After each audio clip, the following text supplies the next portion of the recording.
ও মালিক, আমার কাছে স্বর্ণের কোনো ভান্ডার নাই, স্বর্ণের কোনো খনি নাই। আজকের রাতের বিনিময়ে যে স্বর্ণ মুদ্রাটি দেওয়া লাগবে, স্বর্ণ মুদ্রাটা তুমি ব্যবস্থা করে দাও।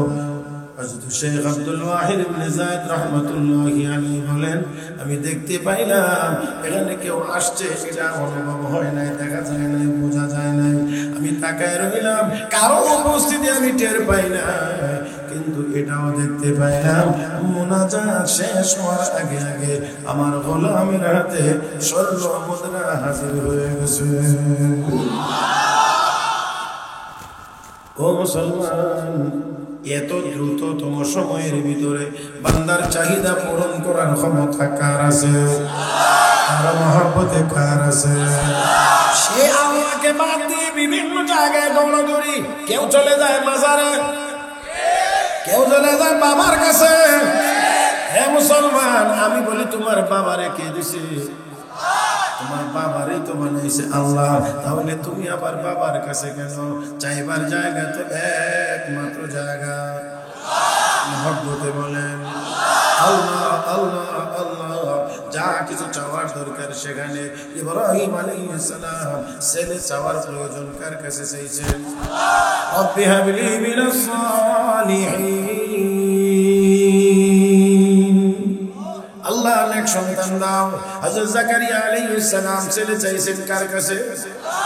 হুনালিকা দাআ জাকারিয়া রাব্বা ক্বালা রব্বি হাবলি মিন লাদুনকা যুররিয়াতান তাইয়্যিবাতান ইন্নাকা সামিউদ দুআ। فنادته الملائكة وهو قائم يصلي في المحراب أن الله يبشرك بيحيى مصدقا بكلمة من الله وسيدا وحصورا ونبيا من الصالحين। মুসলমান, কার কাছে চাইছেন? আমরা কার কাছে চাইব? সকল সমস্যার সমাধান করার একমাত্র মালিককে। এ মুসলমান, দুনিয়ার কোথাও না কোথাও না, কোনো মাজারে না, কোনো দরগায় না, কোনো দুর্গায় না, কোনো বাবার কাছে না, কার কাছে? কার কাছে? কার কাছে? আল্লাহ আল্লাহ আল্লাহ আল্লাহ। ও মুসলমান, আল্লাহ দেওয়ার জন্য প্রস্তুত, শুধু প্রস্তুত না, আল্লাহ সবকিছু নিয়ে ডাকে, ও বান্দা আমার কাছে আমি দেওয়ার জন্য রেডি হয়ে বসে আছি, খালি চাইবে। জি আল্লাহ এত দয়ালু, ডাকে রাতের শেষ ভাগে, রাতের শেষ ভাগে একেবারে দুনিয়ার আসমানে আমার আল্লাহ এসে কই, ওই গুনাহগার আছো, আমার কাছে মাফ চাও, মাফ করে দেব। রিজিকের অভাব অনটনে কেউ আসো, থাকলে চা দূর করে দেব। অসুস্থ আছো, কেউ চা সুস্থ করে দেব। রাধানগর সমাজ কল্যাণ ইসলামী যুব সংঘ সদর সুনামগঞ্জের উদ্যোগে আয়োজিত 2 দিন ব্যাপী তাফসীরুল কুরআন মাহফিলের আজকের প্রথম দিনের চলমান অধিবেশনের মুহতারাম সভাপতি দামাত বারাকাতুহুল আলিয়া, উপস্থিত হযরত উলামায়ে কেরাম, সমবেত দ্বীনদার ইমানদার মুসলমান ভাইরা, পর্দার আড়ালে অবস্থানরত শ্রদ্ধেয় সম্মানিত মা বোনেরা, রব্বি কারীমের দরবারে শুকরিয়া আদায় করছি, যিনি আমাদেরকে অত্যন্ত দয়া করে, মায়া করে, মেহেরবানি করে আজকের এই মুবারক মজলিসে বুজুর্গদের সামনে কোরআন হাদিসের কিছু কথা বলার এবং শোনার জন্য একত্রিত হয়ে বসার তৌফিক দান করেছেন। মহব্বতের সাথে সবাই উচ্চ আওয়াজে পড়ি আলহামদুলিল্লাহ। যারা বসেছেন বিনয়ের সাথে বলছে আর একটু মনোযোগী হয়ে বসে। মাহফিলে বসলেও আমাদের অনেকটা সময় নষ্ট হয়, কেমন জানি একটু এলোমেলো এলোমেলো ভাব, এদিক ওদিক তাকায়, কি জানি ফাঁকে ফাঁকে খায়, কত বোঝেন না, সবকিছু মিলায় কেমন জানি একটা এলোমেলো ভাব। আমি আপনাদেরকে আরেকটু বেশি মনোযোগী হয়ে বসার জন্য অনুরোধ করব। এই মনোযোগী হওয়ার প্রধান এবং প্রথম বিষয়টা হলো একটু সোজা হয়ে আমার দিকে থাকে, সোজা হন। সুবহানাল্লাহ, আগ্রাত্রি এত বোঝা ডাকা তেড়া আর একটু পরে তো বালিশের কমলিশার আমাদের কোনো গতি নেই। একটু সোজা হয়ে আমার দিকে তাকাই। মাঝে মাঝে আমার সাথে একটু কথা বলার দরকার হলে বলতে পারবেন তো ইনশাআল্লাহ? সবাই পারবেন না? সওয়াবের দরকার আছে, সবাই সওয়াবের দরকার আছে। মাশাআল্লাহ, সওয়াবের কথা যদি হয় একটু জোরে বলতে পারবো না? কথা বলে একটু জোরে বলতে পারবো না? তাহলে মহব্বতের সাথে আওয়াজ করে বলি সুবহানাল্লাহ, আলহামদুলিল্লাহ, লা ইলাহা ইল্লাল্লাহ, আল্লাহু আকবার। এই আওয়াজটা হইছে না? শয়তানরা একটু বাংলাদেশের সীমানা বর্ডারটা পার করে থাকে। কই বানাইবেন? মাশাআল্লাহ, জোরে কর। আর একটু ইন্ডিয়া বানায় দেন, নরেন্দ্র মোদীর কাঁধে গিয়ে বসে থাকুন। তাহলে আল্লাহু আকবার আর একটু জোরে গান। মাশাআল্লাহ। আমি একখানা আয়াত তেলাওয়াত করেছি, একখানা হাদিস তেলাওয়াত করেছি। আয়াতে কারিমা এবং হাদিস শরীফের আলোকে আপনাদের খেদমতে অল্প কয়েকটি কথা বলার আশা করেছি। আল্লাহ যেন বলবার, শুনবার, বুঝবার এবং আমল করবার তৌফিক দান করেন। সবাই বলি আমিন। মুহতারাম হাজিরিন, আমরা যে যে কাজ করি সেই কাজের ভিতরে একটা মজা, একটা তৃপ্তি, একটা স্বাদ আছে। এই জন্যই সে ওই কাজটা করতে পারে। কৃষক তার কৃষি কাজের মধ্যে একটা মজা পায়, একটা তৃপ্তি পায়। ব্যবসায়ীরা তার ব্যবসার ভিতরে একটা মজা পায়, চাকরিজীবীরা চাকরিতে মজা পায়।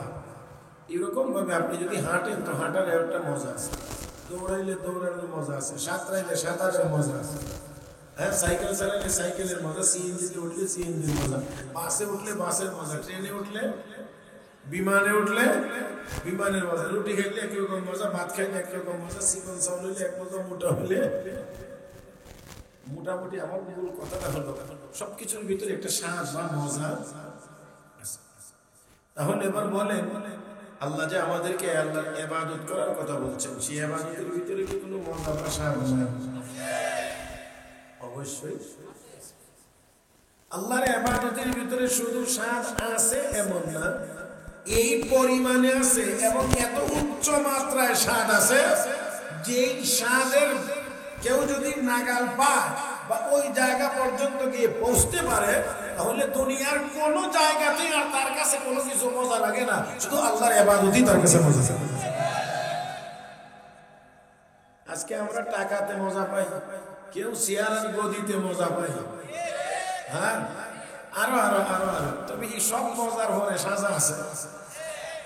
মজার সাথে সাথে কয়দিন আগেও যারা চেয়ারের মজা নিছে এখন জেলখানার সাজা।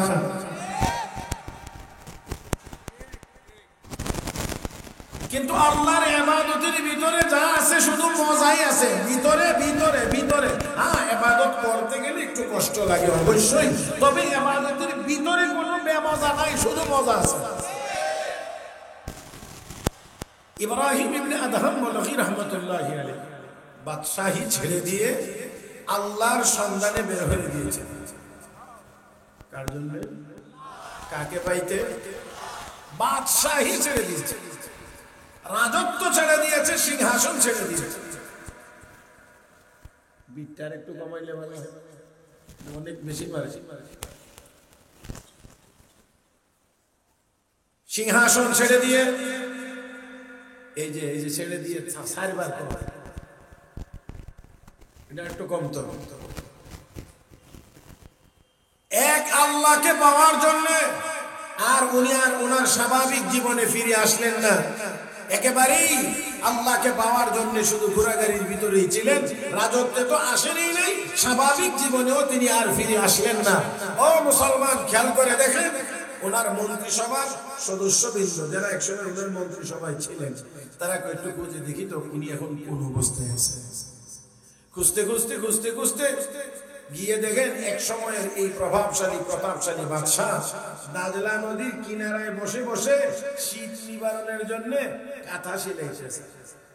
কাঁথা হলো আমরা শুদ্ধ ভাষা, আর আমাদের গ্রামগঞ্জের মানুষকেও খেতা সেলাইতেছে, যেটা সহজে বুঝে আর কি।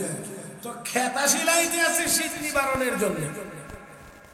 মন্ত্রিসভার সদস্য কিন্তু দেখে মাথায় হাত, ও ইব্রাহিম, সিংহাসন ছেড়ে দিয়ে চলে আসলেন, আজকে আপনার এই দুরবস্থা। নিজের হাতে শীত নিবারণের জন্য সিলাইতে হয়, জলদি করে আসেন, সিংহাসনে গিয়ে বসেন, এখন তো আবার পুনরায় চালান। আমরা আপনাকে নেওয়ার জন্য এসেছি। ইব্রাহিম ইবনে আদহাম বলেন, ওই সিংহাসনে আমি আর যেতে চাই না, যেখানে গিয়ে বসে কেউ মানে কেউ মানে।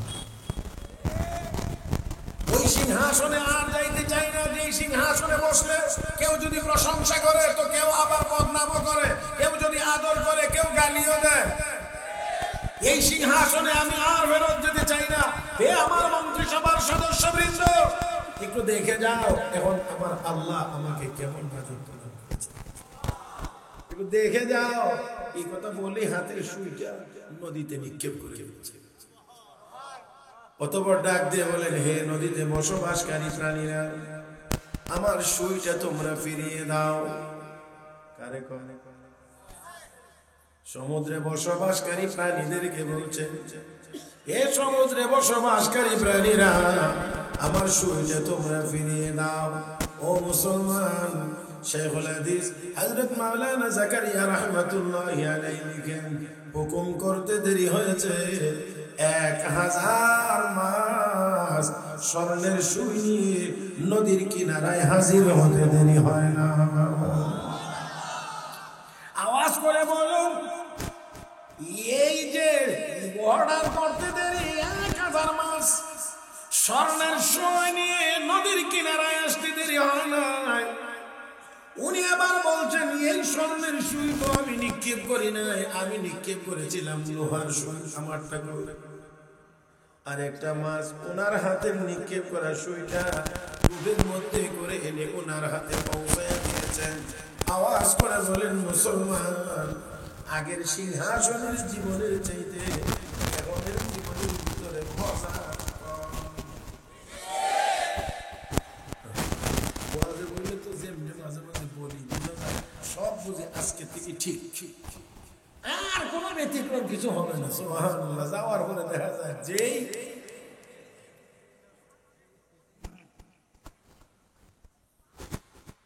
আমি আবারও বলছি, ওই সিংহাসনের জীবনের চাইতে এখনের জীবনে আরাম কম।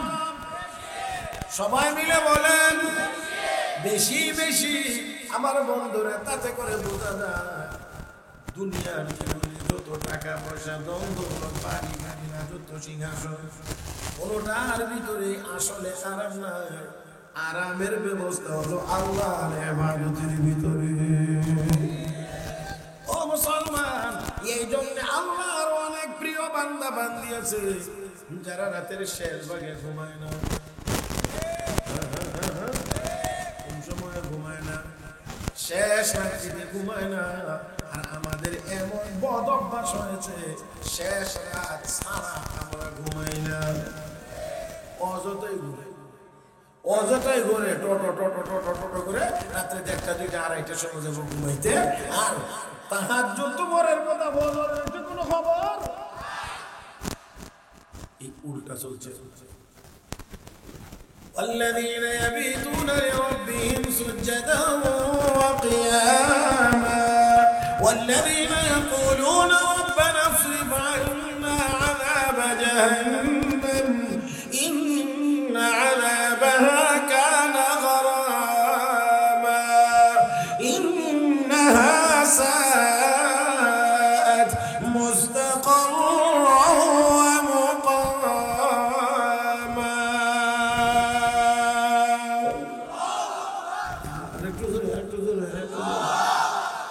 কষ্ট হয় না? আল্লাহু আকবার বলতে একটু কষ্ট লাগে। আল্লাহর কিছু প্রিয় বান্দা বান্দি আছে যারা রাতের শেষ ভাগে উঠে মালিকের দরবারে নামাজে দাঁড়িয়ে যায়, মালিকের কদমে সিজদায় পড়ে যায়। হে মুসলমান, এদের ওই নামাজের সিজদার ভিতরে যে মজা, কোন বাদশাহীর ভিতরে এই মজা নাই।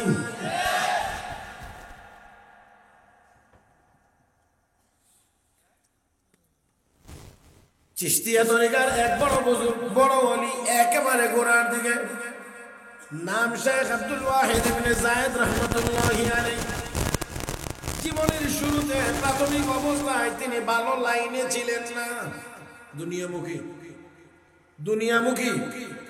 বাজারে একজন গোলাম কেনার জন্য গেছেন, গোলাম বড় আল্লাহওয়ালা দিনদার, ডেকে কো মালিক আপনি তো আমাকে নিবেন বাড়িতে কাজ করার জন্য? বলে হ্যাঁ।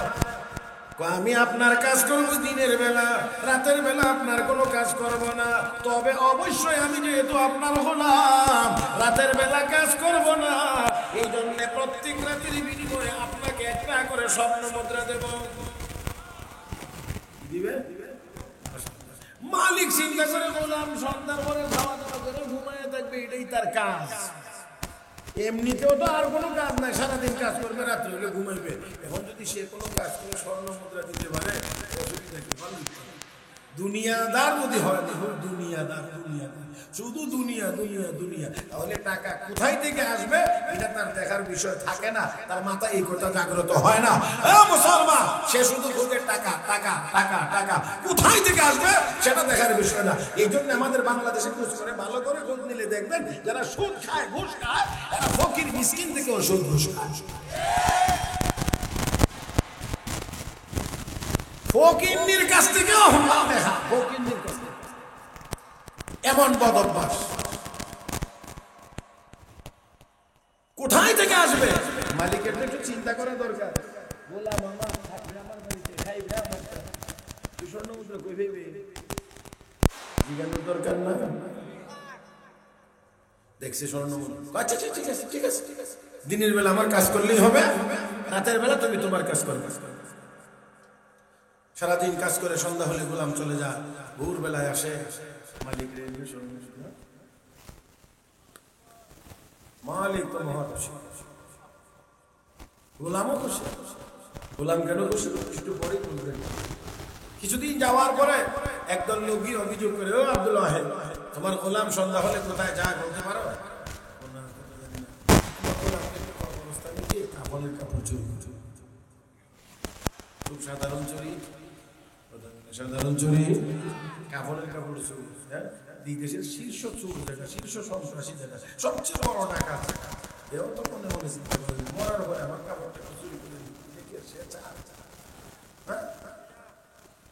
মেজাজ গরম এমন নাকি? বলে হ্যাঁ, আচ্ছা ঠিক আছে, আজকে সন্ধ্যায় তদন্ত হবে, ইনকোয়ারি হবে, সত্যি যদি এমন অপরাধে লিপ্ত হয়ে থাকে তাহলে তার কঠিন শাস্তি হবে। বললাম সন্ধ্যার সময় বাড়ি থেকে যখন রওনা করছে, মালিক কিছু রওনা করছে, দূরত্বটা বজায় রাখে, দূরত্বটা বজায় রাখে কেন? গোলাম টের না পায়, তবে আল্লাহ তো অনেক কিছু টের পেয়েও যায়। এটাকে আমি আপনাদেরকে মনে হয় এত দূর নিয়ে বুঝাইতে পারবো না, কারণ আমার সময়টা একেবারে লিমিটেড। মানে যেখান থেকে শুরু আবার এখানে আইলেই শেষ, বুঝছেন কিনা জানি না, কি বুঝছেন? ঘড়ির কাঁটা যেখান থেকে শুরু ঘুরে আবার এখানে আসলে, অতএব আমি এত বেশি দূর পর্যন্ত যাইতে পারবো না। মহতারাম হাজরিন, আল্লাহ ওয়ালারা অনেক কিছু টের পেয়ে যান। এটা একটা কথা দিয়ে আপনাদেরকে একটুখানি না বুঝাইলে একটু মনটার ভিতরে ইয়া থেকে যাবে না, এই জন্য একটা কথা শুধুমাত্র বলছি। হযরত আলী রাদিয়াল্লাহু তাআলা আনহু বলেন, আমিরুল মুমিনিন হযরত ওমর ফারুক রাদিয়াল্লাহু তাআলা আনহু খেলাফতের সময়ে আমি একদিন স্বপ্নে দেখতেছি নবীজি মসজিদে নববীর মিম্বরে বসে বয়ান করতেছে। কি দেখতেছে? স্বপ্ন দেখতেছে, স্বপ্ন। নবী মসজিদের মিম্বরে বসে বয়ান করছেন, সাহাবায়ে কেরাম সবাই বসে বসে বয়ান শুনতেছে। হযরত আলী বলেন আমিও পিছন দিকে আসি। এমন সময় একজন মহিলা কিছু খেজুর নিয়ে আসে, খেজুর এনে বলতেছেন, আলী এই খেজুরগুলো আমার নতুন বাগানের খেজুর, নবীর জন্য হাদিয়া আছে, একটু নবীর কাছে পৌঁছায় দেন, আর বলবেন নবী যেন নিজেও খান, সাহাবীদের মধ্যে যেন বন্টন করে দেন। হযরত আলী বলেন আমি খেজুর নিয়ে গেলাম, আল্লাহর নবীর খেদমতে নিয়ে পেশ করলাম এবং বললাম, রাহমাতুল লিল আলামিন আমাকে একটা খেজুর দিলেন। আমি এই খেজুরটা মুখে দিয়ে চিবাইতে শুরু করলাম, বড় মজা লাগতেছিল। এমন সময় মসজিদে নববীতে আযান শুরু হয়ে গেছে, ঘুম ভেঙে গেছে। নামাজের জন্য মসজিদে গেলাম, আমিরুল মুমিনিন হযরত ওমর নামাজ পড়াইলেন। অতঃপর তিনি মসজিদে নববীর মিম্বরে বসলেন মুসল্লিদের উদ্দেশ্যে বয়ানের জন্য।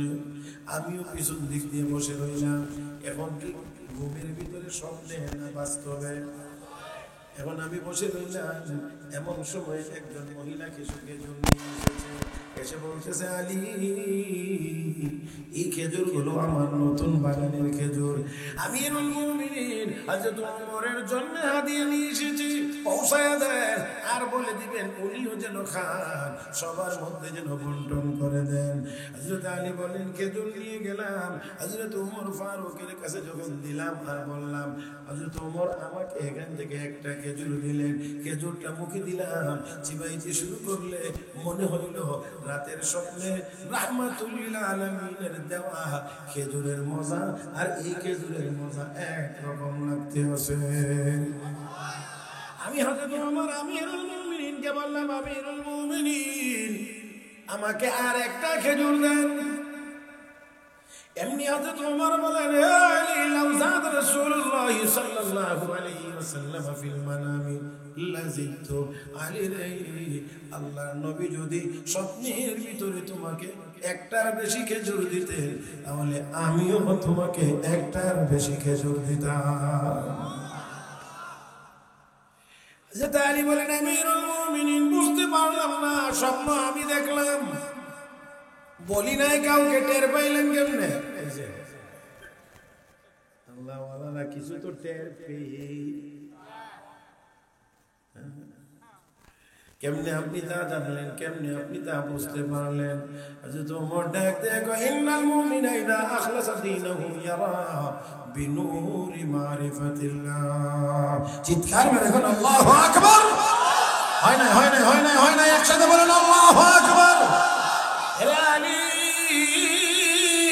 কোন মুমিন যদি তার ঈমানকে পূর্ণ করে আল্লাহর জন্য যদি সে মুমিন হয়, ঈমান আর ইখলাস নিয়ে যদি সে পূর্ণতায় করতে পারে, তখন সে তার নিজের চাকমার চোখ দিয়ে দেখে না, হে আলী, তখন ওই ঈমানদার আল্লাহর মারিফতের নূর দিয়ে দেখে,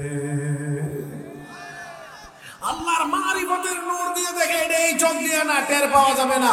এই কারণে হযরত ওমর রাদিয়াল্লাহু তাআলা মসজিদে নববীর মিম্বরে দাঁড়িয়ে বলছিলেন, ইয়া সারিয়াতুল জাবাল, ইয়া সারিয়াতুল জাবাল, ইয়া সারিয়াতুল জাবাল, হে সারিয়া, পাহাড় ছেড়ে দিও না, পাহাড় ছেড়ে দিও না, পাহাড় ছেড়ে দিও না।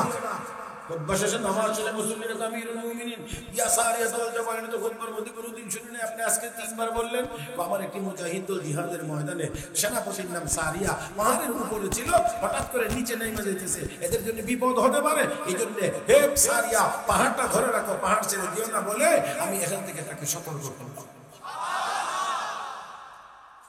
আল্লাহ, এটা তো কিছু কিছু ওই মসজিদে নববীর কিছু মুসল্লি রাখো, এটা তো যাচাই করা একবারে সহজ। মুজাহিদরা ঘুরে আইলে জিগাইলি হইলাম, বুঝছেন না? মনে আপনারা শুনছেনই না, শুনছেন না, এখান থেকে যে উনি বললেন এই আওয়াজ গেছেনই না গেছে না, এটা তো আর অন্য কিছু লাগবে না, তারা জিগাইতেই হবে। ঘুরে আসার পরে জিজ্ঞাসা করা হলো, আপনারা কি জুমার দিনে এই টাইমে এমন কোনো শব্দ শুনছিলেন? হ্যাঁ, আমরা এই টাইমে পাহাড়ের উপর থেকে নিচে নামার চিন্তা করে নিচে নামা শুরু করে দিয়েছিলাম। এমন সময় শুনি আমাদের পিছনে একেবারে কাছাকাছি জায়গাতে দাঁড়ায় যেন হযরত ওমর আমিরুল মুমিনিন বলতেছেন, হে সারিয়া, পাহাড় ছেড়ে দিও না, ও সারিয়া, পাহাড় ধরে রাখো, পাহাড় ধরে রাখো, পাহাড় ছেড়ে দিও না। আওয়াজের পরে আমরা সবাই সতর্ক হয়ে গেলাম আর পাহাড় ছেড়ে দিই না। হযরত ওমর মসজিদে নববীর মিম্বরে দাঁড়িয়ে বলছেন, ইয়া সারিয়াতুল জাবাল।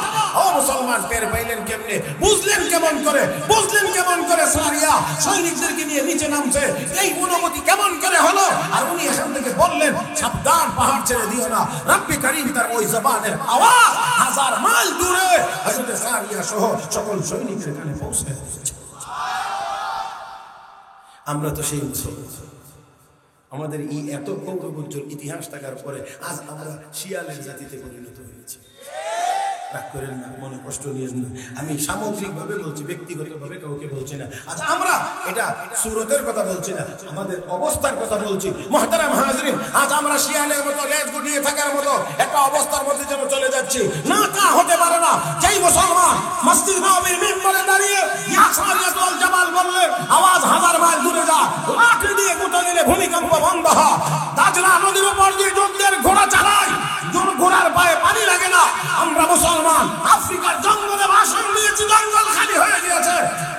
বিলাল মুজাররদি ইয়ামানি নামাজের মুসাল্লা পিছায় নদী পার হয়েছেন, আল্লাহু আকবার আওয়াজ দিয়ে বাতিলের মাসনদ ভেঙে চুরমার করে দিয়েছেন। সেই মুসলমান ৬০ লাখ ইহুদির সামনে মাথা নত করার জাতি হতে পারে না। আল্লাহু আকবার।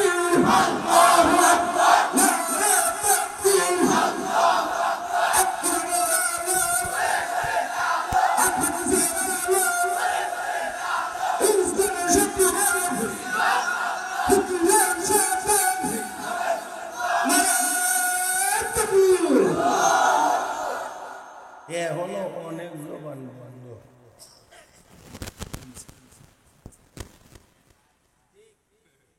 বোঝা যায় আল্লাহু আকবার কইবার লাগি বাড়ি থেকে না করে দিচ্ছে, সাবধান কিন্তু করে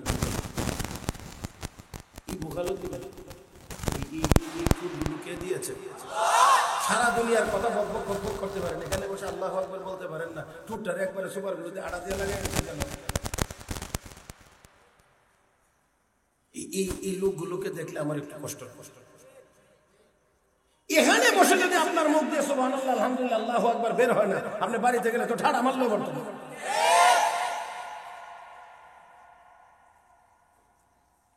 আমি একটু ব্যতিক্রম, আমার শ্রোতা ৫ জন হইলো আমার সাথে কথা কইতে, আর না হইলে মুখস্থ ক্যাসেটের মতো চোখ বন্ধ করে শুরু করবো, শেষ করে চোখ খুলবো। মাইকলা থাকলে বা কেউ না থাকলে কোনো অসুবিধা নেই।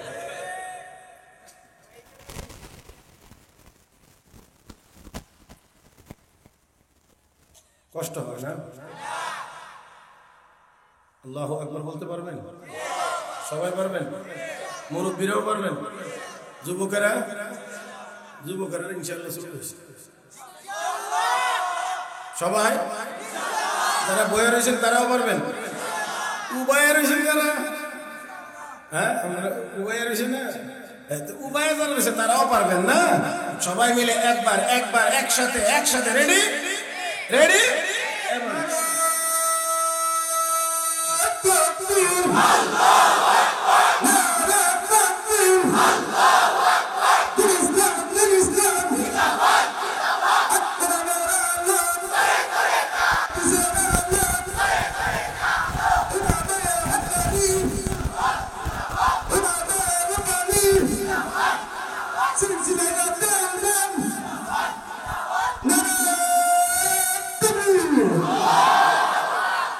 মাশাআল্লাহ, এবারে সুনামগঞ্জের সুনাম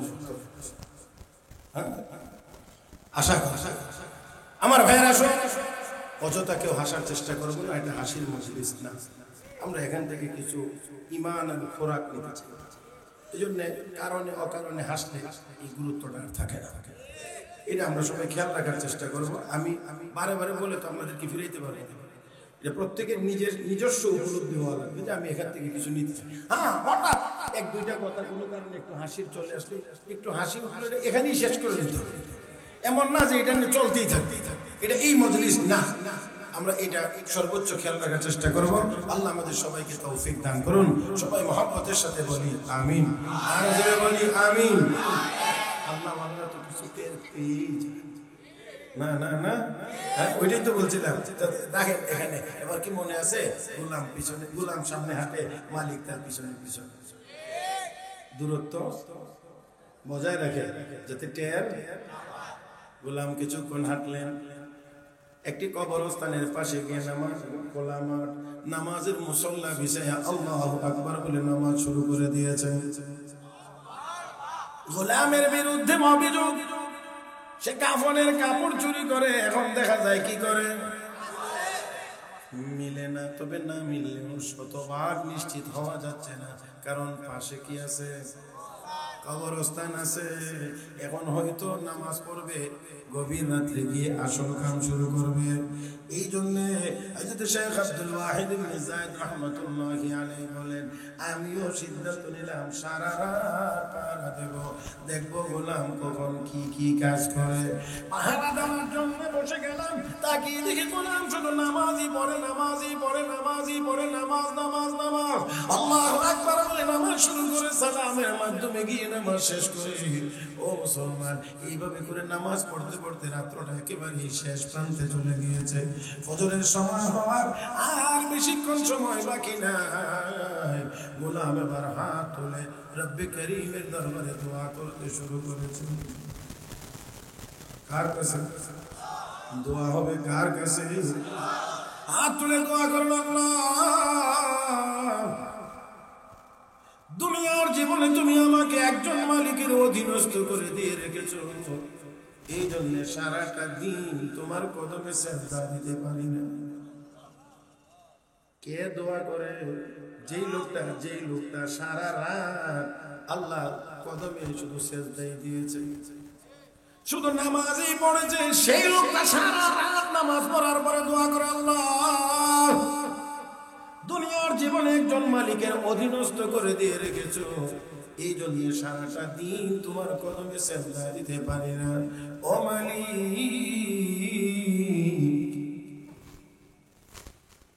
আমার কাছে স্বর্ণের কোনো ভান্ডার নাই, প্রত্যেক রাতের বিনিময়ে আমার মালিক একটা করে স্বর্ণ মুদ্রা দেওয়া লাগে, একটা করে স্বর্ণ মুদ্রা দিয়ে রাতের বেলা তোমার দরবারে হাজিরা দিই।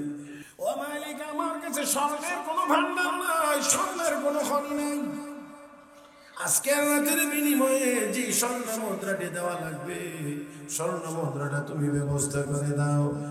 হযরত শেখ আব্দুল ওয়াহিদ ইবনে যায়েদ রাহমাতুল্লাহি আলাইহি বলেন, আমি দেখতে পাইলাম এখানে কেউ আসছে, এটা অনুভব হয় নাই, দেখা যায় নাই, বোঝা যায় নাই। আমি তাকায় রইলাম, কারো উপস্থিতি আমি টের পাই না, কিন্তু এটাও দেখতে পাইলাম মুনাজাত শেষ হওয়ার আগে আগে আমার গোলামের হাতে স্বর্ণ মুদ্রা হাজির হয়ে গেছে। ও মুসলমান, এত দ্রুততম সময়ের ভিতরে বান্দার চাহিদা পূরণ করার ক্ষমতা কার আছে? আর মহব্বতে কার আছে? সে আল্লাহকে বাদ দিয়ে বিভিন্ন জায়গায় দৌড়াদৌড়ি, কেউ চলে যায় মাজারে, কেউ চলে যায় বাবার কাছে।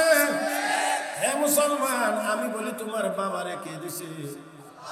তোমার বাবারই তো বানাইছে আল্লাহ, তাহলে তুমি আবার বাবার কাছে কেন? চাইবার জায়গা তো একমাত্র জায়গা মহব্বতে বলেন আল্লাহ আল্লাহ আল্লাহ। যা কিছু চাওয়ার দরকার সেখানে ইব্রাহিম আলাইহিস সালাম ছেলে চাওয়ার প্রয়োজন কার কাছে চাইছেন? রব্বি হাবলি মিনাস সালিহিন, আল্লাহ অনেক সন্তান দাও। হযরত জাকারিয়া আলাইহিস সালাম ছেলে চাইছেন কার কাছে? হুনালিকা দাআ জাকারিয়া রাব্বা قال رب هب لي من لدنك ذرية طيبة إنك سميع الدعاء. فنادته الملائكة وهو قائم يصلي في المحراب أن الله يبشرك بيحيى مصدقا بكلمة من الله وسيدا وحصورا ونبيا من الصالحين. মুসলমান কার কাছে চাইছেন? আমরা কার কাছে চাইব? সকল সমস্যার সমাধান করার একমাত্র মালিককে। এ মুসলমান, দুনিয়ার কোথাও না, কোনো মাজারে না, কোনো দরগায় না, কোনো দুর্গায় না, কোন বাবার কাছে না, কার কাছে? আল্লাহ আল্লাহ আল্লাহ আল্লাহ। ও মুসলমান, আল্লাহ দেওয়ার জন্য প্রস্তুত, শুধু প্রস্তুত না, আল্লাহ সবকিছু নিয়ে ডাকে, ও বান্দা আর আমার কাছে আমি দেওয়ার জন্য রেডি হয়ে বসে আছি, তুই খালি চাইবে। জি আল্লাহ এত দয়ালু, ডাকে রাতের শেষ ভাগে একেবারে দুনিয়ার আসমানে আমার আল্লাহ এসে কই, ওই গুনাহগার আছো, আমার কাছে মাফ করে দেব। রিজিকের অভাব অনটনে কেউ আছো, থাকলে চা দূর করে দেব। অসুস্থ আছো, কেউ চা সুস্থ করে দেব। মালিকে ডাকে আর আমরা গোলামেরা ঘুমাই। লজ্জা লাগে না একটু? হ্যাঁ ওই ইয়েন কি লজ্জা লাগে রাতের বেলা উঠি না মালিকের ডাকে সারা দেই না মালিকের কাছে চাই না ইয়ে শরম লাগলো হ্যাঁ এর চেয়ে আরো যেখানে একেবারে সরাসরি বাহ্যিক যেটা এখানেই শরম লাগে না যেখানে মহিলারা পর্দার ভিতরে থাকতো বেপর্দা হইলে শরম লাগার কথা এখন বেপর্দা পরিকল্পনা করে হয় আরো যেন গর্ব করতে চায় তখন না কেন যার কারণে আগে আগে আগে মায়েরা গর্ভবতী হলে পেটে বাচ্চা চাইলে কোরআন তেলাওয়াত করতেন নামাজের মুসল্লা নিয়ে বসে থাকতেন একটু সময় দিকে বেশি দিতেন জিকির আজকার করতেন এই জন্যে যাতে আল্লাহ সবকিছু বিপদ আপদ থেকে হেফাজত করেন সন্তানও যেন আল্লাহ নেক সন্তান দেন এই জন্যে এই টাইমটা মহিলাদের একটা মানে কঠিন সময় এই জন্য তারা আল্লাহ বিল্লাহ একটু বেশি বেশি করে করতেন আর এখন হয়েছে অবস্থা পেটে বাচ্চা চাইলে টেলিভিশন বদলা আগে সাদা কালো ছিল এখন রঙিন আগে ট্যাক্স ছিল এখন কি জানি এলইডি কথা কয় না বিভিন্ন সিরিয়াল এরপরে মোবাইল শরীফ আছে যার কারণে এখন যে বাচ্চা জন্ম নেয় সবার কথা বলছি না অনেক ক্ষেত্রেই তো দেখা যায় 12, 14, 15 বছর হওয়ার আগে কোনোটা বাবা খোর কোনোটা গাঁজা খোর আল্লাহ তুমি আমাদের সবাইকে বোঝার তৌফিক দান করো আল্লাহ আমাদের সবাইকে বোঝার তৌফিক দান করো মায়েরা যত বেশি নেককার হবে যত বেশি পর্দানিশীল হবে তত বেশি নেককার সন্তানের আশা করা যাবে আর যত বেশি বেপরদা হবে ততই বেশি অসুবিধা অশান্তি এখন বর্তমান যুগ তো হইল দুইটার বেশি না একটা হইলে বুঝছেন আপনারা দেখেছেন আগে একটা সময় ছিল দেখতাম সরকারি কাগজপত্রে লেখা আছে ছেলে হোক মেয়ে হোক দুটি সন্তানই যথেষ্ট এখন মাঝে মাঝে বড় বড় সাইনবোর্ড দেখা যায় দুইটার বেশি নয় একটা হইলে তো একটা লইছে একটাই নিচে ইডেই হয়েছে গাঁজাখোর ইডেই হয়েছে বাবাখোর তো এরপরে এই মা বাপের উপায় কি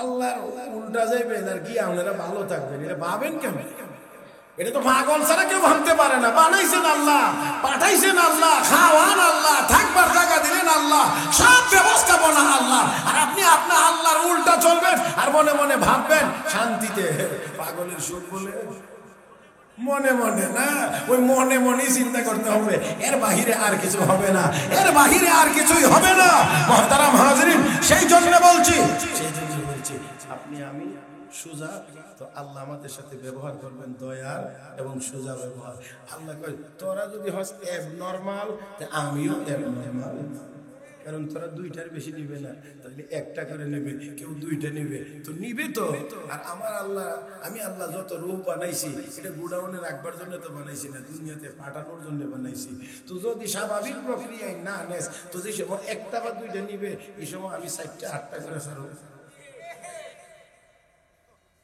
বুঝছেন না মনে হয় কয়দিন কিছুদিন আগে পত্রিকায় দেখছি কিছুদিন আগে এক মহিলার করে একসাথে হয়েছে 8 কয়টা আল্লাহ আমার গোডাউন তো খালি করতে দিব নিবে না যখন বছরে 2 বছরে একটা বন্ধ করে রাখবে তো যে সময় খুলবে এই সময় তো আমার সবগুলি দিয়ে গোডাউন খালি করতে দিবে 8টা তখন দেখবেন কি মজা লাগে হ্যাঁ পাগল হয়ে যাবে ঠিক আছে না হ্যাঁ এই জন্য আমার আল্লাহ উল্টা যাওয়া যাবে না কন চায় না বেশি একটার বেশি নেওয়া যাবে না আমাদের সর্বনাশ বিপদের শেষ নেই কাজের লোক নাই সব বুড়ো হয়ে যেতেছে জোয়ান হয় না কারণ ওই কেমনে এখন তো দুইটা করে নাও জানি বা হের ছুটি দেবো বেশি বেতন দেবো বেশি ভাতা দেবো বেশি আল্লাহ কই তো লাইন আইতেছে এক চাইনা যদি একটা বাড়ায় দেয় তাহলে তো এমনি দেখেন না আল্লাহর গুণা কোন আল্লাহ তুমি আমাদেরকে তোমার ইবাদত বন্দেগীর জন্য কবুল করো জোরে বলি আমিন জোরে বলি আমিন জোরে বলি মনে আছে নি গোলামের কথা হ্যাঁ গোলামের পিছনে পাহারা দিছে স্বর্ণ মুদ্রা মুনাজাত শেষ হওয়ার আগে স্বর্ণ মুদ্রা হাজির মালিক আমার গোলাম রে আমার গোলাম দুই জগতের শ্রেষ্ঠ বলি মনে হয় যারা আমার গোলামের বিরুদ্ধে অভিযোগ করছে এরা নিজেরা আস্তে আলেমুলামার বিরুদ্ধে কত অভিযোগ করছে রে, অমুক তমুক এই সেই। আল্লামা মামুন লোকের মতো ব্যক্তি, শাইখুল হাদিস ইবনে শাইখুল হাদিসের হাতের মধ্যে হ্যান্ডকাপ, পায়ের মধ্যে ডান্ডা বেরি, আজকে সেই ডান্ডা বেরি ঘুরায়া তাদের হাতে হাত, তাদের পায়ে লাগছে।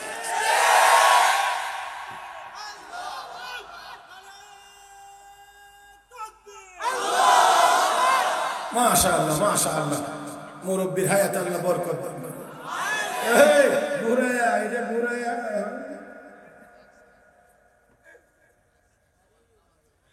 জি জি জি জি মুহতারাম হাজির, সব ফায়সালা এই যা এখানের সাথে যোগাযোগ ভালো করতে হবে, ঠিক না? আল্লাহ আমাদেরকে তৌফিক দান করুন। স্বর্ণমুদ্রা ভাইয়া, গুলাম মালিক আমি নিয়ে বড়িটা বাহারা দিতাম বেশি, যাক একলা একলা যাক চলে যাক, আমি পরে একা একা যাই। গোলাম চলে গেছে, উনি বসে আছেন, সূর্য উদয় হয়েছে, রাস্তাঘাট পরিষ্কার, একদম তাকায় দেখে এমন এক জায়গায় বসে আছে যে জায়গায় জীবনে কোনোদিন দেখছে। কোথায় আসলে দেখেন না মজা কত কত এখানে আছে। আমার এটি বোঝানোর কথা ছিল যে আল্লাহর ইবাদতের ভিতরে অবশ্যই মজা। নিরুপায় হয়ে লোকদেরকে জিজ্ঞেস করে, ভাই এটা কোন জায়গা, আপনার বাড়ি কোন জায়গা, আমার বাড়ি তো অমুকখানে, এখানে আইলেন কেমনে, ও কোথায় আসছে, ও বাড়িতে যাইতে হইলে 2 বছর লাগছে।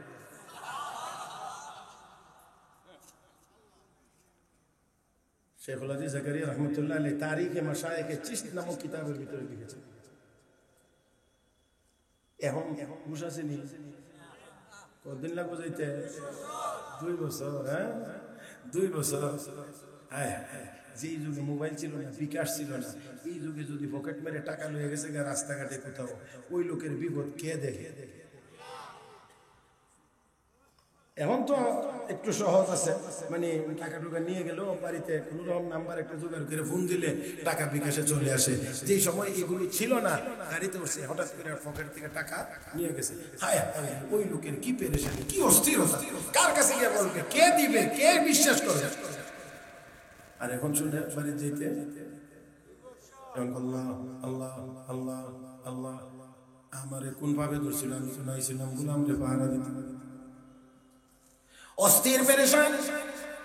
মানুষ যখন বেশি পেরেশান হয়ে যায়, স্বাভাবিক কথাগুলো তার জেহেনের ভিতরে ব্রেইনে থাকে না। ও মুসলমান, একেবারে কমন জিনিসও আনকমন হয়ে যায়। অনেকে পরীক্ষা দিতে গেলে ইন্টারভিউ বোর্ডের সামনে যে ভিতরটা টুক করে প্রশ্নের উত্তর জানা আছে, কিন্তু ভয়ের কারণে জিগাইছে একটা উত্তর দিয়ে দিয়েছে একটা বাইরে। কি বললাম আমি জানি, বুঝছেন না? আমার এক বন্ধু আমেরিকায় যাবে, আমেরিকা পাসপোর্ট জমা দিয়েছে এম্বাসিতে, ওনাকে কল করছে, অমুক তারিখে হাজির হলেন, ইন্টারভিউ প্রস্তুতি নিয়ে গেছেন, সবকিছুই প্রস্তুতি নিয়ে গেছেন। এর মধ্যে একটা হলো মাসিক বেতন কত, যদি এমন প্রশ্ন করে উত্তর দেবে $1000, $1000 মাসে ইনকাম।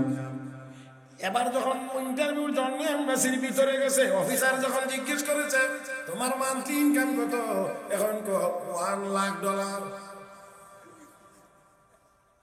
সারাদিন কি জপতে গেল, 2 সপ্তাহ যাবত প্রস্তুতি দিতেছে, $1,000 সামনে যখন গেছে এম্বাসির ভিতরে, ওই যে জিজ্ঞাসা তখন গেছে $1,00,000। অফিসার সব করে করে $1,00,000 কই? ইয়েস, $1,00,000 কই? ইয়েস। ভাই রে, আমি কি কইলাম? আমি তো বলার কথা ছিল $1,000, $1,000। এই $1,000,000 হইলো কোন দিয়া? কথা বুঝেন না, টের পাইছেন না? 1,000,000 হয়ে গেছে, টেরই পাইছেন না। কারণ এখন উনিও তো অস্থির খেলে আল্লাহ আল্লাহ আল্লাহ আল্লাহ। আল্লাহ তো এমন এক জাতের নাম, এমন এক সত্তার নাম, ডাক দিলেই শুনে।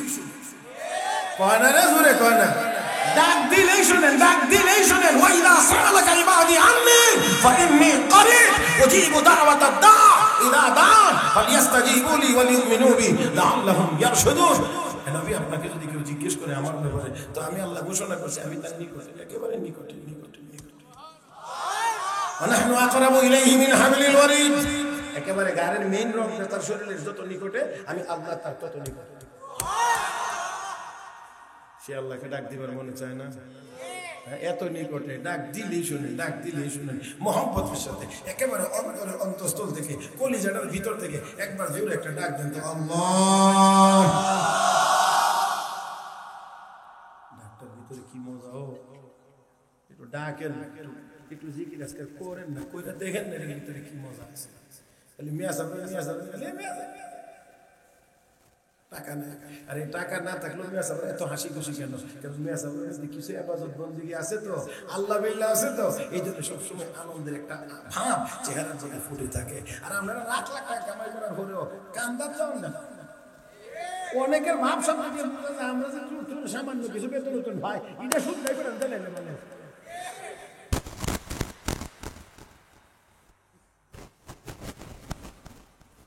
রাগ করতেছে।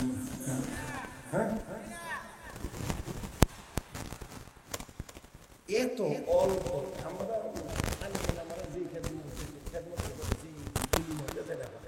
আসলে বর্তমান বাংলাদেশের প্রেক্ষাপটে বেতন মনে হয় বলা যায়। সর্বনিম্ন সরকারি বেতনের যে স্কেল একবারে সর্বনিম্ন, আলেমুল আমাদের বেতনটা বলে অধিকাংশ ক্ষেত্রে এই সর্বনিম্নটা আরো অনেক নিচে। হ্যাঁ, জি জি, অনেক নিচে। তারপরেও দেখবেন আলহামদুলিল্লাহ মাশাআল্লাহ, জামার ইস্তারি ফুল মোট বিকাল বেলা হাঁটার ইস্তারি ফান সাবানো দেখলেন, বাপরে মনে 2.5 লাখ টাকা বেতন।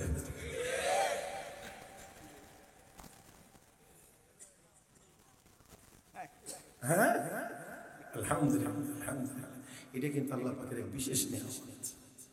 আপনারা মনে করেন প্রাচুর্যতার ভিতরে, বেশি টাকার ভিতরে আরাম না? আরে আরামের জায়গা তো এটা যদি আরাম পায় তাহলে এটা হলো আরাম। ভিতরে যদি আরাম না থাকে, আমরা দুনিয়া সবটা দিলে কি আরাম হবে? পেটে ব্যথা, পেটে ব্যথা, একটুখানি বেশি না, একেবারে বেশি, একটু সামান্য মনে করেন মাঝারি পর্যায়ে পেটে একটু ব্যথা। এই মুহূর্তে আমাদের যত দামি কমলি দেওয়া হয়, যত নরম জাজিম দেওয়া হয়, যত উন্নত মানের ঘাট হইতে পাওয়া হয়, পালং দেওয়া হোক না কেন, আমরা এটার মধ্যে কোনো মজা নেই।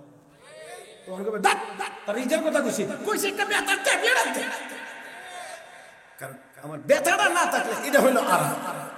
তাহলে বুঝতে হবে খাট পালন বাড়ি গাড়ি এগুলো আসলে এদের ভিতরে আসল আরাম না। আসল আরাম হলো যদি ভিতরে আরাম থাকে তাহলে আরাম। হ্যাঁ হ্যাঁ হ্যাঁ হ্যাঁ। আর এই ভিতরের আরাম ইবাদতের পরিমাণ হবে যত বেশি, আরামের পরিমাণ হবে তত বেশি। আল্লাহ কইতিকে কই গোলাম, আমার গোলাম যুগের শ্রেষ্ঠ, হাত তুলে চাইতে দেরি হয়, পাইতে দেরি হয় না। এই গোলামের বিরুদ্ধে অভিযোগ, গোলাম বলে কাফনের কাপড় চুরি করে, আসলে গোলাম চোর না, মনে হয় তারা নিজেরা। না না না, তারা নিজেরা। আবার ভাইয়েরা, আমরাও দেখেছি এই দেশে অন্যায় অপরাধ করে কারা, আর দোষ দেয় কমুল্লারা। অপরাধ করে তারা, জিজ্ঞেস দেখো কে করছে কমুল্লারা। করোনার ভিতরে সব সারেরা ঘরে বসে বেতন খায়, আর মাদ্রাসা বেতনের খবর নাই, খালি মাদ্রাসাটা খুললে দেখ আমরা ফুলা বান্ডিতে পড়াই। এই কথা কর না, সব বন্ধ, কিন্তু আমাদের কওমি মাদ্রাসা খোলা। এরা ঘরে বসে বেতন খায়, আমরা পড়াইও বেতন। এরা এই কষ্ট করে কোরআন পড়া, অথচ এই দেশের কিছু কিছু জ্ঞান পাপীরা কই মোল্লারা এগুলো কোরআন শরীফ পড়াই দিচ্ছে। শুনেন না আপনারা এরকম কথা? মোল্লারা মিয়া সাহেবরা কোরআন শরীফ পড়াই দিচ্ছে। আস্তাগফিরুল্লাহ, আস্তাগফিরুল্লাহ, আস্তাগফিরুল্লাহ। যারা এই বিপদকালীন সময়ও কোরআন পড়ানো বন্ধ করে না, এরা আবার কোরআন পড়ায় কেমনে? এটা কেমন করে বলা যায়? আমার মনে হয় বাংলাদেশে যত শয়তান বসবাস করে, একটা শয়তান অমনি কথা বিশ্বাস করছে। আরো মনে শুনে হাসি, সুবহানাল্লাহ। মিশা কথা আমি আর কদ্দুর করতে পারি, এর থেকে বেশি বড় মিশা কথা যে লোক এখানে আছে। আল্লাহ আমাদেরকে হেফাজত করুন, আল্লাহ আমাদেরকে হেফাজত করুন। আমার ভাইয়েরা, আল্লাহ আল্লাহ আল্লাহ আল্লাহ আল্লাহ অস্থির হয়ে গেছে। আল্লাহর পক্ষ থেকে ইলহাম হয়েছে, ইলহাম হয়েছে, ইলহাম। বর্তমান সময়ে যাকে আমরা বলি মেসেজ, মেসেজ, মেসেজ, আল্লাহর পক্ষ থেকে মেসেজ চলে আসছে। ও আব্দুল ওয়াহিদ, এত পেরেশান হয়ে গেল কেন? গোলাম তো আবার সন্ধ্যার সময় এখানে আসবে। অপেক্ষা করতে লাগলেন, সন্ধ্যার সময় গোলাম আবার আসেন। এবার তিনি দূর থেকে পাহারা দিতে লাগলেন। গোলাম নামাজের মুসল্লা বিছাইয়া আল্লাহু আকবার বলে নামাজ শুরু করে দিয়েছে। পাহারা দিতে আছেন, নামাজ নামাজ নামাজ, শুধু নামাজ আর নামাজই পরে। রাত্রটা একেবারেই শেষ প্রান্তে চলে গেলে আবার হাত তুলে দোয়া করে, আল্লাহ আজকে আমাদের বিনিময়ে যে স্বর্ণ মুদ্রাটি মালিককে দেওয়া লাগবে, স্বর্ণ মুদ্রাটা আমাকে দিয়ে দাও। তাকায়া দেখতে পাইলাম গোলামের মোনাজাত শেষ হওয়ার আগে আগে স্বর্ণ মুদ্রা হাতে হাজির হয়ে গেছে। স্বর্ণ মুদ্রা পাইয়া গোলাম বাড়ির দিকে রওনা করলে আমিও তার পিছনে পিছনে হাঁটতে লাগলাম। আগের সন্ধ্যায় যতক্ষণ হেঁটে আমি এখানে এসেছিলাম, আজকেও ততক্ষণ হাঁটার পরে দেখলাম 2 বছরের রাস্তা পার হয়ে আমি আমার বাড়িতে হাজির হয়ে গেছি। হে মুসলমান, আওয়াজ করে বলেন, ওই গোলামের ওই ইবাদতের জীবনের ভিতরে, ওই ইবাদত বন্দেগীর ভিতরে কিছু মজা, জোরে গন্ডা কিছু মজা নাই না আছে? আমাদের বলার কথা ছিল আল্লাহর ইবাদতের ভিতরে স্বাদ আছে, মজা আছে। ও মুসলমান, লা ইলাহা ইল্লাল্লাহ বলতে থাকেন, দেখবেন কি মজা লাগে। সুবহানাল্লাহ সুবহানাল্লাহ সুবহানাল্লাহ বলতে থাকেন, দেখেন কি পরিমাণ মজা লাগে। আস্তাগফিরুল্লাহ আস্তাগফিরুল্লাহ আস্তাগফিরুল্লাহ বলে দেখেন, বলতে থাকেন। আস্তে আস্তে যখন ময়লাটা দূর হয়ে যাবে তখন বুঝবেন কি পরিমাণ মজা আছে। ও মুসলমান, আল্লাহর কালামের তিলাওয়াত করেন, তিলাওয়াত করতে থাকেন, দেখবেন একটা পর্যায়ে গিয়ে তিলাওয়াতের ভিতরে কি পরিমাণ মজা আছে। ও বন্ধুরা, ও বন্ধুরা, এত মজার ইবাদত রেখে, এত মজার কোরআনের তিলাওয়াত রেখে যুবকেরা কেমন করে তুমি গানের দিকে দৌড়াইতে পারো? গানের মজা দুনিয়ার সব গান দিও, আমার আল্লাহর কালামের তিলাওয়াতের এক আয়াতের মজার কাছাকাছি যাওয়া যাবে না। 1000 বছর যাবত কোরআনের তিলাওয়াত হচ্ছে, কোটি কোটি মানুষ তিলাওয়াত করতেছে, আজও পর্যন্ত সূরা ফাতিহা তিলাওয়াতের মজা শেষ করতে পারে কমছে নি কিছু? হ্যাঁ, বরঞ্চ ইমাম সাহেব যদি ভুলে আল্লাহু আকবার কয়া সূরা ফাতিহা সারা যদি অন্য সূরা পড়া শুরু করে, পিছন দিক দিয়ে আমি শুরু করব আলহামদুলিল্লাহি রাব্বিল আলামিন, তার মানে আমি সূরা বাদ দিয়ে জান কই? এই সূরা বাদ দিয়ে জান কোথায়? আমরা আগে হয়ে গেলাম। মজা এমন একটা গান দেখেন তো, একবার দুইবার তিনবারের পরে মজা, 4 নম্বর বার শুনলে বদলা বারে বারে করে বদলা। রমজান মাসে তারাবির নামাজ পড়তে গেলে 25 বার সূরা ফাতিহা তেলাওয়াত হয় জোরে জোরে, ফরজ নামাজে 2 বার, সুন্নাত তারাবির নামাজের মধ্যে হয় 20 বার, বেতরের নামাজে হয় 3 বার, 25 বার তেলাওয়াত হয় জোরে জোরে। আর অন্যান্যটি আস্তে আস্তে হয়, জোরে জোরে 25 বার হয়। একসাথে গেলে ঢুকলে মসজিদ থেকে বাইরেবার আগে 25 বার শোনা হয় প্রতিদিন। তারপরেও কোনো মুসলমান কোনোদিন বলে না এই সূরাটা একটু বদলা। মজা কই বুঝো গিয়া? হ্যাঁ, বুকটা ফাইটা যায় না না দা। কোথায় খোঁজা মজা? মজা কোথাও খোঁজাও, খোঁজাখুঁজি করো কোন জায়গায়? মজা চাও তো আল্লাহর কালামের তিলাওয়াত করো, মজা চাও তো মালিকের কদমে সিজদায় পড়ো, দেখবা মজা কিভাবে আসে। হযরত খুবাইব রাদিয়াল্লাহু তাআলা আনহু জীবনের শেষ সময় ওনাকে বলা হয়েছিল, শেষ আবেদন কি তোমার? ফাঁসিতে ঝুলাইবার আগে শেষ আবেদন কি? আর একটু জোরে বললেন না? দেখেন, মারার আগে, ফাঁসি দেওয়ার আগে গেলে কি মনটা চায়? আম খাইতে মন চায়, না বলে অ্যাংরাম খাইতে মন চায়, সুসা আম খাইতে মন চায়, ইটা খাইতে মন চায়, হিটা খাইতে মন চায়। আচ্ছা ঠিক আছে, দেখা যাক, দেওয়া হবে আমার ভাইয়েরা। আর হযরত খুবাইবকে বলছে, তোমার শেষ আবদার কি? মজা কোনটা? হ্যাঁ, আমি না নামাজে, হ্যাঁ স্বাভাবিক নামাজ পড়ে আসছে। ইমান তাদের কি ধারালো, ইমান তাদের কি মজবুত, কি শক্তি। ফাঁসির দড়িটা ধরিতেছে, হাজার হাজার দর্শক বসায় মঞ্চে উঠতে কই ওই কাফের বাচ্চারা শোন, আজকের নামাজে যে মজা পাইছিলাম রে, মনটা চাইছিল পুরা কোরআন শরীফ নামাজের মধ্যে তেলাওয়াত করে লইতে, কিন্তু পুরা কোরআন শরীফ পড়তে গেলে তো নামাজ লম্বা সময় লাগবে বেশি। তোরা বয়ে বয়ে মনে মনে চিন্তা করবে, মনে মনে বয়ে বয়ে এই বাজে চিন্তা করবে, মুসলমান মরণ ডরায় না। সবাই বলছে না মুসলমান মরণ রে ডরায় না, মুসলমান ডরায় কোনটারে জানেন? ইমান নিয়ে মরতে পারবো কি না।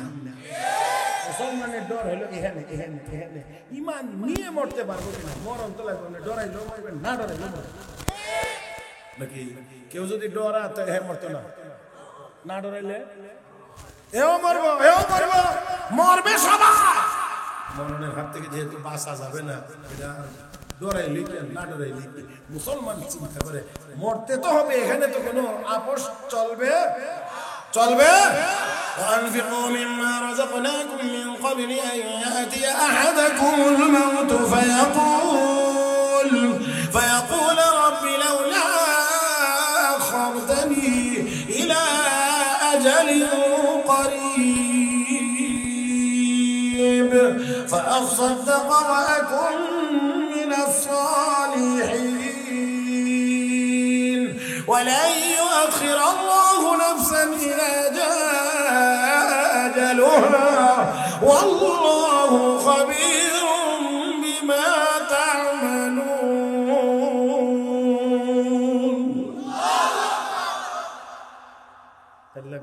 لا يؤخر الله نفسا إذا جاء أجلها. তার মেয়াদ যখন চলে আসবে, আজরাইল যখন চলে আসবে, একটু সময়ও বিলম্ব করা হবে। আমার ঘড়ির টাইমটা দেখছি, কথা বুঝছেন না? এতক্ষণ তো আর দেখি নাই, একটু দেখছি, কারণ 32 বছর ওয়াজ করি তো মোটামুটি একটা আইডিয়া হয়েছে না কত ওয়াজ করলে টাইম কত হতে পারে। 20-এ শুরু করছিলাম, ঘড়ি দেখছি তো 18 টের পেয়েছেন না? কি আন্দাজ হয়েছে আমার, হ্যাঁ মোটামুটি। তবে একেবারে যদি এখন এই 1 মিনিটের মধ্যে ব্রেক মারে আপনার একটু বেশি কষ্ট হয়ে যাবে, তাই না? এই জন্য 10 মিনিটস এক্সটেনশন, 10 মিনিট বাড়ানো হইল। মুহতারাম হাজরিন, এই জন্যে আশা করি এরপরে আর দাবি করবেন না। দাবি সারা যদি দেওয়া লাই তাহলে কমের উপরে সন্তুষ্ট থাকতে হয়। এর কথা বোঝেন নাই? 10 মিনিটে যদি ছায়া নিতেন তাহলে কিন্তু তার কথা থাকতো না, কিন্তু এটা কিন্তু সাইবার আগামী দিয়ে নিচ্ছে। জি জি জি জি জি হ্যাঁ, এটা তো আমি মোটামুটি একটা শেষ অবশ্যই দেবো, না যেতে ওই জন্যই তো 10 মিনিট। আসুন মুসলমান, গোলাম চলে আসছে, মনে আছে আপনাদের? উনি বলতেছেন এটা বলে শেষ করতাম, তাহলে বোঝা গেল আরো কত ধরনের লাগে অপেক্ষা করতেছে, তাই না?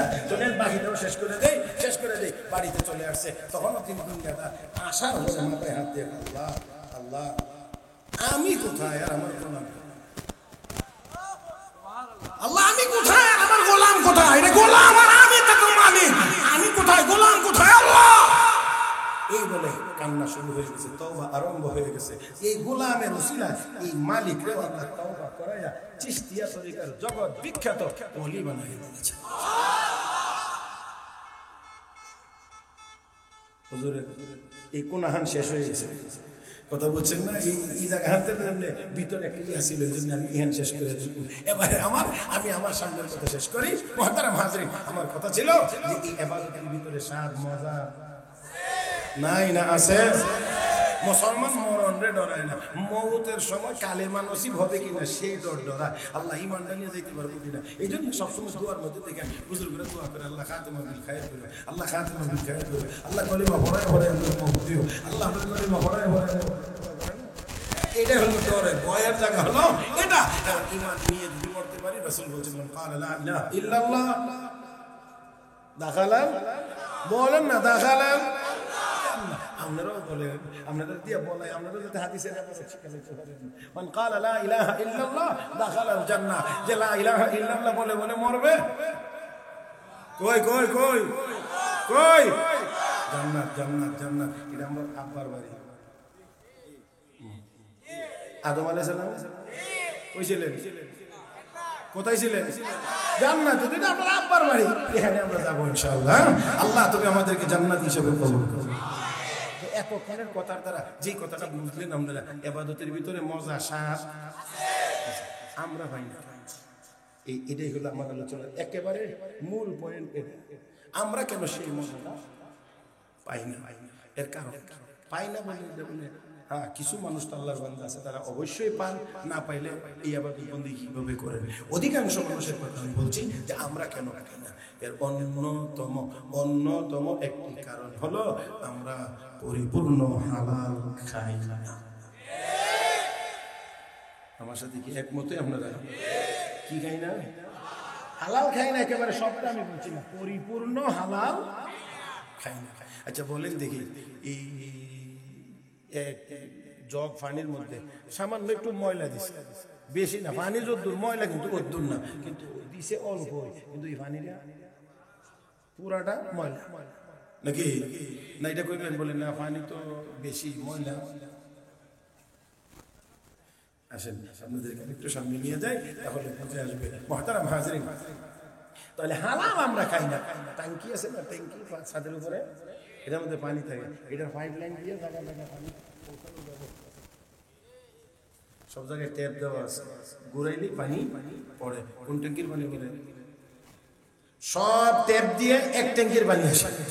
এখন উপরে ট্যাঙ্কির উপরে উঠে কেউ যদি ঢাকনাটা খুলে এখানে কিছু ময়লা ফেলে দেয়, তাহলে এবার কোন ট্যাপ দিয়ে ভালো পানি আসবে? কোন ট্যাপ দিয়ে ভালো পানি আসবে না, আশা করা যায় না, কারণ সব লাইনের কেন্দ্র ওই ট্যাঙ্কির পানি ময়লা। সব ট্যাপ দিয়ে ময়লা পানি আসবে, ভালো পানি নাই। আমার বন্ধুরা, আমাদেরকে আল্লাহ একটা ট্যাঙ্কি দিয়েছেন, নাম তার পেট। এই পেটের ভিতরে যদি হারাম খাবার ঢুকানো হয়, ময়লা ঢুকানো হয়, এখান থেকে যে রক্ত উৎপাদিত হবে, এই রক্ত রগ নামক পাইপ লাইনের মাধ্যমে সারা শরীরে বিচরণ করে, এমনকি মস্তিষ্কের চিকন চিকন রোগ দিয়েও এই রক্ত প্রবাহিত থাকে, চলমান থাকে। ও মুসলমান, ওই ট্যাঙ্কিতে ময়লা, সব কল দিয়ে ট্যাপ দিয়ে যেমন ময়লা পানি আসে, ভালো পানি আসে না, ঠিক তেমনি ভাবে এই ট্যাঙ্কির ভিতরে যদি ময়লা ঢুকানো হয়, উৎপাদিত রক্ত পাইপ লাইন দিয়ে সারা শরীরে বিচরণ করার কারণে কোনো অঙ্গ দিয়ে ইবাদত করতে মনে চায় না, করলেও মজা পাওয়া যায় না। চুষে কামরা পাকে দাড়ি আজ হারাম, চুষে কামরা পাকে দাড়ি আজ হারাম, মর্দে ঈমানদার বাশি ওয়াসসালাম, মর্দে ঈমানদার বাশি ওয়াসসালাম। তুমি তোমার পেটটাকে যদি হারাম থেকে মুক্ত রাখতে পারো, যদি হারাম মুক্ত রাখতে পারো তোমার পেটটাকে, তখন তুমি নিজেকে ঈমানদার মনে করতে পারো। ও মুসলমান, তাহলে বোঝা গেল ইবাদতের মজা আর স্বাদ যদি পাইতে হয়, তাহলে সব সময় কি খাইতে হয়? মাশাআল্লাহ, সব জবানে বলেন কি? হালাল। এই একটা শব্দ, আপনারা একটা শব্দ মনে করবেন না, এই একটা শব্দ একটা বিপ্লব। এই একটা শব্দ একটা বিপ্লব। বলে কেমনে? প্রত্যেকটা মানুষ যদি আমরা মনে করি, নিয়ত করি, আমি হালাল খাবো, প্রত্যেকেই আমি হালাল খাবো, তাহলে ওই লোকের জীবনে চুরি থাকবে না, ডাকাতি থাকবে না, দুর্নীতি থাকবে না, ওজনে বেশি আনার বদ অভ্যাস থাকবে না, কম দেওয়ার বদ অভ্যাস থাকবে না, খাদ্যে ভেজাল মিশানোর বদ অভ্যাস থাকবে না, কলমের ঘুষানোর ঘুষ খাওয়ার বদ অভ্যাস থাকবে না, সুদ খাওয়ার বদ অভ্যাস থাকবে না, দুধে পানি মিশাবে না, খেতে আইল ঠেলবে না। কারণ কি খাইবে? আর সবগুলো সবগুলো সবগুলো আর খাইব। এবার বুঝতে পারছেন? মোবাইল রাস্তায় পড়ে থাকলে হুজুর রাস্তার পয়েন্টে একটা মোবাইল ধরে বসে দিকে কিন্তু কেউ হারাইছে।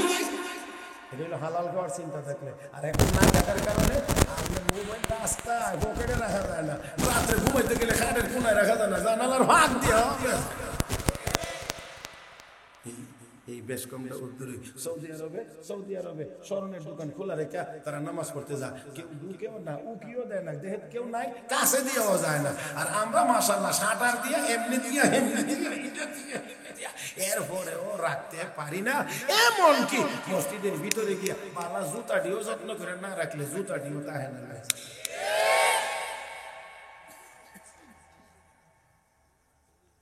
হাসে না, শরম লাগে না? মসজিদের মধ্যে সামনে লেখা কেমন লাগে? জুতা চোর হইতে সাবধান। মসজিদে মাইকে ইমাম সাহেব মুয়াজ্জিন সাহেব ঘোষণা দেয়, জুতাগুলো সাবধানে রেখে। ছি, শরম লাগা উচিত আমাদের, লজ্জা লাগা উচিত। এটা কোনো কথা? কোথায় গিয়ে নামছে?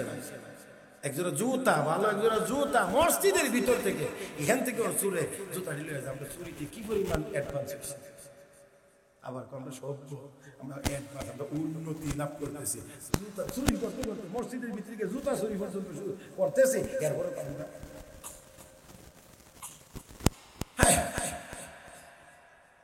আসল কথা হচ্ছে কি, বেহায়া বলে রাজ্য। আমাদের দিকে একটা কথা আছে আর কি, বেহায়া বলে রাজ্য আমার। আর কিতাবে বলা হয়েছে লজ্জা শরম যদি না থাকে, আসলে আমরা বেহায়া। মহতারাম হাজির, সেজন্য আসেন বলছিলাম যে এই হালাল খাবো, হালাল খাবো, এই কথাটা শুধু একটা কথা না, একটা বিপ্লব। হালাল খাবো মানে কাউকে ঠকাইতে পারবো না, খারাপ পরে কসম আল্লাহ এক নাম্বার এরকম কথা বলতে পারবো না, কারণ এই হারামের দিকে যাওয়া যাবে না। তাহলে কি খাবো আমরা? কি খাবো? সর্বশেষ ছোট্ট একটা ঘটনা শোনা আজকের আলোচনার ইতি টানতে চাই, সমাপ্তি দিকে যাইতে চাই। পরবর্তী বক্তা স্টেজে আয়া পড়ছে, তার মানে আমার কথা বোঝেন নাই? এই জন্য আচ্ছা যাক, এটা কিন্তু একেবারে সারাটা যদি একবারে বললো না, তা আমি আর পরে করতে রাখবো, আমি তো ফুজি কম, এই জন্য কদ্দুর না হয় রাখলাম হয়তো আরেকবার। আমার ভাইয়েরা, আমার বন্ধুরা, আসল আসল আসল বলছিলাম যে একটা ছোট্ট ঘটনা বলবো। দারুল উলুম দেওবন্দ এলাকায় একটা যুবক ছেলে ছিল, নাম তার দারুল উলুম দেওবন্দ মাদ্রাসার তাকে সম্মান করে ডাকতেন শাহজি আব্দুল, শাহজি আব্দুল, কি সুন্দর করে ডাকতেন। দারুল দেওবন্দ মাদ্রাসার আসাতিজা ইকরাম। তৎকালীন সময়ে এক একজন উস্তাদ, এক একজন বড় মাপের আপনার ওলি ছিলেন। হ্যাঁ, এখনো অনেক বড় বড় ওলি আছেন অবশ্যই, তবে এখন যারা আছেন তাদের চেয়ে আরো অনেক বড় মাপের ওলি ছিলেন তখনকার যারা আসাতিজা ইকরাম ছিলেন। কি করতো শাহজি আব্দুল্লাহ? মাঠে গিয়ে এক বোঝা ঘাস বাজারে বিক্রি করে, আরো মানুষের ঘাস বিক্রি করে, কিন্তু তার ঘাস কেনার জন্য লোকেদের খুব আগ্রহ। জিজ্ঞাসা কেন এই বেটার ঘাস কেনার লাগে তোমার এত আগ্রহ কেন? তুই ঘাস নিয়ে খাওয়াইলে গরু বকরির উপরেও আল্লাহর পক্ষ থেকে বরকত না যায়, কারণ সবাই খালি কিনতেছে। এই আব্দুল্লাহটা কিনতে গেলে 5 জন 10 জন 20 জন যদি কিনতেছে, তাহলে দৌড়াদৌড়ি একটা লাগেনি। আল্লাহ এমন সুযোগ আমরা পাইলে 5 টাকাটা আগের দিন 5টা হইলে পরে 25 টাকা। কিন্তু শাহজি আব্দুল্লাহ দামটা বাড়ায় না, শুধু বলছে আমি বাজারে প্রবেশ করলে দৌড় দিয়া গিয়া যে আমার ঘাসের বোঝে এভাবে হাতটা লাগাইতে পারবা, ওই দিনেরটা আপনি পাবা। কারণ না হইলে ফেসা লাগবে তো, কারে দিব কারে না, দৌড় দিয়া গিয়া যে আগে হাত ছোঁয়াইতে পারবা, ওই দিনেরটা আপনি পাবা। দাম 6 পয়সা, 6 পয়সা, শীতের দিনেও 6 পয়সা, গরমের দিনেও 6 পয়সা, রৌদ্র উঠলেও 6 পয়সা, বৃষ্টি হলেও 6 পয়সা। এই 6 পয়সা বিক্রি করে 3 ভাগ করতেন, 2 পয়সা করে প্রথম 2 পয়সা ফকির মিসকিনকে দিয়ে দিতেন, পরবর্তী 2 পয়সা দিয়ে চাউল ডাউল নিজের জন্য কিনতেন, আর 2 পয়সা করে প্রতিদিন জমাইতেন, ক্ষেত কেনার জন্য না, বাড়ি বানানোর জন্য না, 2 পয়সা করে সারা বছরে যা জমত একদিন ভালো করে ওই টাকাগুলো দিয়ে, পয়সাগুলো দিয়ে বাজার সদাই করে, রান্না বান্না করে দারুল উলুম দেওবন্দ মাদ্রাসার সকল আসাতিজা কেরামকে এক বেলা দাওয়াত করে খাওয়াইতেন। আমার বন্ধুরা, দারুল উলুম দেওবন্দ মাদ্রাসায় এত বড় বড় আল্লাহওয়ালারা ছিলেন, তাদেরকে এক বেলা দাওয়াত করে খাওয়াইতেন। তারা বলতেন শাহজি আব্দুল্লাহর বাড়ি থেকে এক বেলা দাওয়াত খেয়ে আসলে আবার অপেক্ষায় থাকতাম কবে দাওয়াত দিবে, গিয়ে আবার খাবো। লোকেরা জিজ্ঞেস করে, হযরত লোকটা গরিব মানুষ, তার বাড়িতে খাওয়ার জন্য এত আগ্রহ কেন? কত ধনী মানুষেরা কত উন্নত মানের খাবার আপনাদেরকে খাওয়ায়, তাদের বাড়িতে খাওয়ার জন্য এত আগ্রহী হন না, এই লোকটার বাড়িতে খাওয়ার জন্য কেন এত আগ্রহ? ডাক দিয়ে শোনো, পেট ভরার জন্য না, খাওয়ার লোভেও না। শাহজি আব্দুল্লাহর বাড়ির খানা এত এত বেশি হালাল, আর এত বেশি হালাল হওয়ার কারণে এত বেশি বরকতি। এক বেলা তার বাড়ি থেকে খাইয়া গেলে, এক বেলা খাওয়ার হালাল খানার বরকতে আমাদের কলবের ভিতরে 40 দিন পর্যন্ত আল্লাহর পক্ষ থেকে নূর নাজিল হইতে থাকে।